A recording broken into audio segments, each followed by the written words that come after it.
বন্ধু তুই রেডি? হ্যাঁ আমি রেডি। অ্যাকশন।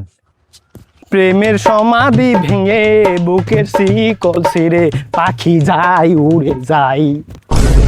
দেখ বন্ধু, এটা তুই কি নাচতেছিস? এটা কি নাচের গান? এটা হলো স্যাড গান। স্যাড গানে নাচতে হবে। আরে বন্ধু, স্যাড গান আমি কিভাবে দেবো?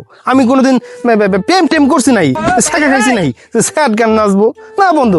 আমার দে স্যাড স্যাড এইসব হবো না আমার দে। তো অন্যরা দেখ। তাইলে এক কাজ কর বন্ধু, আমার গার্লফ্রেন্ডের নাম্বার নিয়ে ডাইরেক্ট কল দে, দিয়ে সেরা তুই প্রপোজ করবি। প্রপোজ করলেই তো তোরে না করে দিব, তাহলে তুই শাখা খাইলি। কথা খারাপ বলস নাই, এটাই কর যা, তুই নাম্বার দে। দে বন্ধু নাম্বারটা দে। হ্যাঁ তোল 01621। আচ্ছা ঠিক আছে বন্ধু, ফোন দিয়েছি। হ্যাঁ হ্যালো বুসা, ওই আমি হইলাম এরলের বন্ধু। কথা হইল গে, একটা কথা আছিল তোমার সাথে। হ্যাঁ কথা হয়েছে যে আমি তো আসলে তোমার পিছে পিছে মেলা দিন ঘুরছি, তুমি হয়তো খেয়াল করো নাই, আমি কিন্তু আসলে তোমারে ভালোবাসে ফেলাইছি।